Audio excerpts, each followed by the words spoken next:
지금까지 재래복에 대해서 설명을 드렸습니다. 우리가 그 일상을 지나면서 각 그 시절마다 거기에 맞는 옷을 쭉 입어왔다고 말씀을 드렸는데, 그것을 바로 우리가 생애 주기별 복식이라고 부르고, 제일 처음에는 이제 돌부터 시작을 해서 여러분께 그 설명을 쭉 드렸습니다. 여러분이 설명 들은 것을 다시 한번 제가 설명을 드리도록 하겠습니다. 자, 제일 먼저 설명드렸던 것이 기억이 나시는지 모르겠는데 돌복식이었습니다. 그래서 돌이라고 하는 게 이제 첫 번째 생일에 입는 옷, 돌복식이라고 말씀을 드렸고요. 이 돌복식은 이제 제일 크게 아이들 그 행사 중에선 제일 큰 행사입니다. 그리고 첫 번째이자 마지막 행사죠. 그래서 이 돌복의 경우는 굉장히 그 신경을 많이 써서 갖춰주는 것이 많은 그런 그 행사라고 볼 수 있겠습니다. 그래서 그 남자아이하고 여자아이를 완전히 그 다른 옷을 입혀서 분리를 해주는 거죠. 그래서 남녀가 구분이 되는 시점이기도 합니다. 옷으로 구분이 되는 거요. 그래서 남자아이들은 주로 그 머리에 쓰는 것부터 설명을 좀 드린다면, 남자아이들은 주로 건을 썼습니다. 이 건이라는 게 머리수건이다, 이렇게 말씀을 이미 드렸고요. 그 쓰는 것이 그 가운데 있는 거, 제가 그 사실은 좋아하는 머리쓰개거든요. 호건이라고 부르는 건데, 이것도 벽사의 의미가 있는 거죠. 그래서 호랑이가 그 모든 이제 아이한테 닥칠 수 있는 어려움 같은 것을 이제 물리쳐 주기를 바라는 그런 의미로 그 호랑이 얼굴을 수놓은 호건을 씌우기도 했고요. 가장 많이 그 씌웠던 것은 이제 복건이죠. 가장 일반적으로 많이 보이는 머리쓰개입니다. 그리고 신발은 이제 다 똑같이 해라고 해서 발등을 덮지 않는 신발을 신겼습니다. 그리고 버선은 남자아이든 여자아이든 전부 탈해버선이라고 하는 것을 신겼죠. 그리고 그 색동이라고 하는 거, 우리 오방색에서도 다뤄졌었는데, 색동 그 두루마기나 오방장 두루마기가 있고요. 그 다음에 색동 저고리 혹은 색동 마고자 같은 것을 입어가지고 이 색동이라는 것이 오방색에서 굉장히 이제 의미가 있는 것이어서 되게 그 아이들 옷에도 굉장히 많이 그렇게 쓰이고 있습니다. 자, 사규삼이라고 하는 옷은 조금 생소하실 텐데 이런 옷도 많이 돌복에 입혔습니다. 자, 여자아이들 돌복은 이제 이렇고, 여자아이들이 머리에 썼던 거는 이제 굴레. 특히 이제 그 보시면 조바위라고 하는 머리쓰개도 있고 굴레라고 하는 것도 있었는데요. 특히 조바위 같은 머리쓰개의 경우는 특히 그 어른들 중에 그 연세가 많이 드신, 제가 외할머니가 입으셨던 배자 얘기도 말씀을 드렸는데, 저희 외할머니가 외출하실 때 저 조바위를 쓰셨던 기억도 납니다. 그 심심치 않게 어른들한테도 애용이 됐던 머리쓰개가 바로 조바위라고 하는 것입니다. 우리 뭐 굴레를 씌운다 할 때 그 굴레가 맞습니다. 저게 굴레이고요. 그 다음에 그 당의, 이것도 이제 여러분이 들어는 보셨거나 보셨던 복식일 거라고 생각이 듭니다. 자, 이게 여자아이의 옷이고요. 그 다음에 성인식 때 입는 그런 옷입니다. 그래서 관례복이라고 부르고, 여성의 경우, 여자의 경우는 계례라고 부른다. 그것도 기억을 좀 해주셨으면 좋겠고요. 관례의 경우는 굉장히 복잡해서 그 여러 번에 걸쳐서, 3번에 걸쳐서 하는 거죠. 옷도 3번 갈아입고 머리에 쓰는 것도 3번 바꿉니다. 그런데 그런 것이 이제 그 준비하는 것이, 이런 것들도 너무 힘들고, 그 다음에 그 과정도 굉장히 복잡했기 때문에 당대에서도 이렇게 하는 것은 좀 지양해야 된다 해서 한 번으로 관례를 치르는 그런 경우가 생기게 됩니다. 그리고 이 관례의 경우는 간단하게 이렇게 말할 수 있겠죠. 상투를 올리는 것, 그게 관례입니다. 남자의 경우는 상투를 올리고 그 다음에 이제 모자를 쓰는 것, 이게 이제 관례이고요. 계례의 경우는 쪽을 짓고 비녀를 꽂는 것. 그다음에 여성의 경우도 여자의 경우도 이제 머리에 머리쓰개를 하는 거죠.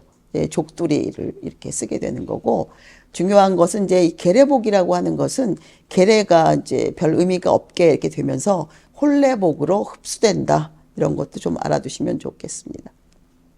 중요한 거는 이제 그 성인식을 하는 이유겠죠. 그래서 그 성인식의 경우는 지금부터는 이제 행동에 조심을 하고 그 다음에 책임을 지는 시점이다 이렇게 얘기해주는 우리 덕담이나 그 좋은 이야기를 해주는 그런 그 과정도 있고요.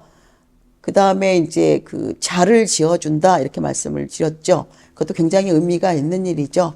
그러니까 그 어른이 됐는데 이제 예전처럼 함부로 아무개야 이렇게 부르지 말고 서로 자로 이렇게 부르도록 그렇게 한 겁니다. 굉장히 품위가 있는 그런 방식이라고 생각이 들어서 그 현대의 그 성인식에도 한번 이렇게 녹여내서 어떤 방식으로든지 그런 정신은 조금 이어나갔으면 하는 생각이 듭니다. 그 다음에 혼례복, 일생에 가장 화려한 옷이다 이렇게 말씀을 드릴 수 있는 것이죠. 그래서 혼례복의 경우는 포인트가 가장 중요한 점은 이겁니다. 자신이 처한 그 위치하고 상관없이 굉장히 호화스러운 옷을 입을 수 있다. 그러니까 그 평생에 한 번 계급을 뛰어넘는 그런 옷을 입을 수 있다는 거죠. 일반적으로 혼례복으로 알려져 있는 것은 이제 사모관대, 남자의 경우는요. 신부는 원삼의 족두리, 이게 기본이고요. 때에 따라서는 화롯을 입기도 하는 거죠. 화롯에는 화관 같은 것을 쓰게 된 것, 이게 혼례복입니다. 사실 그 정말 경사 중에 경사가 혼례였다고 하면 굉장히 이제 슬픈 일이죠. 사람을 보내는 일입니다. 돌아가신 분을 기억하거나 아니면 이제 우리가 그 어떤 죽음을 맞이했을 때 어떤 마음을 가지는 게 좋은지 뭐 이런 이야기도 옷을 통해서 우리가 충분히 그 알아낼 수 있는 거죠. 굉장히 중요하게 생각했습니다. 우리나라 우리 생애 주기의 복식 중에서 지금은 사실 상복이 그렇게 크게 의미 있게 다뤄지진 않지만 예전에는 엄청 중요한 굉장히 중요한 복식이었습니다. 그래서 우리가 예를 표한다는 거죠. 돌아가신 분에 대해서 예를 표하는 것이 이제 상복을 입는 그런 이유인데 가장 흔한 경우, 가장 일반적인 경우에는 두루마기, 남자의 경우는 행전을 두르고 머리에 건을 쓰는 거, 이게 가장 일반적인 방식이었고요. 여성의 경우에는 그냥 치마 저고리, 색깔이 별로 없는, 예를 들면 뭐 흰색이라든가 아니면 옥색이라든가 이런 것들, 가능하면 흰색을 입는 것이 맞는 거죠. 그래서 이렇게 죽은 사람을 위해서, 죽은 사람을 예를 갖춰서 보내는 것, 이런 것 때문에 입는 옷이 바로 상복이 되겠습니다. 상복의 경우는 지금 굉장히 많이 바뀐 게 이 상복이거든요. 예전에는 제가 말씀드렸던 것처럼 기간도 지켜야 됐고요. 그 다음에 여러 가지 입는 복식도 복잡했었거든요. 그런데 그런 것들이 지금 시대에 맞지 않는 거죠. 그래서 시대에 맞지 않아서 여러 과정을 거쳐가지고 지금은 굉장히 간단하게 이렇게 입게 됐는데 여러분이 주위에서 많이 보셨을 거예요. 그래서 보시면 주로 이제 남자들의 경우는 검은색 양복을 입고 검은색 넥타이를 매고 그 다음에 완장을 차는 정도, 그 완장이 이제 3배로 만든 거거든요. 그런 정도 이렇게 상복으로 지금 되어 있는 거고요. 여성들의 경우는 이제 예전에는 하얀색 치마 저고리를 많이 입었었거든요. 장례식에서. 근데 요즘에는 이제 검정색, 검은색 치마 저고리로 대신을 하는 경우도 많고, 요즘에는 이제 현저하게 숫자가 적어졌지만, 가슴에다 남성들이 리본, 3배로 만든 리본을 다는 경우도 있었고, 여성들은 머리핀으로 해가지고, 리본으로, 머리에 흰 리본을 다는 그런 것도 있었지만 요즘에는 이제 그렇게까지 하지는 않는 것 같습니다. 그냥 양장 뭐 이렇게 입는 그런 아주 간단한 방식으로 지금 변하고 있는 거죠.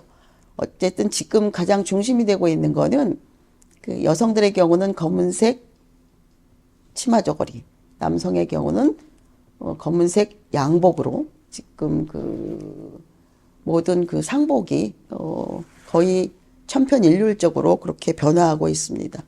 뭐 이거는 그 시대를 따라가는 것이라 뭐 큰 변화여서 이 변화는 사실 그 누가 바꾸기가 좀 힘들 거라고 생각이 듭니다. 우리가 지금 태어나서부터 죽음에 이르기까지의 옷을 배웠습니다. 이게 이제 생애 주기별 복식이라고 부르는 거고 다른 말로 통과일의 복식이라고 부르는 것입니다. 여러분들이 이 수업을 통해서 이 강의를 통해서 우리 문화를 이해하는데 조금이라도 도움이 됐으면 하는 바람입니다. 이상으로 4주차 강의를 마치도록 하겠습니다. 감사합니다.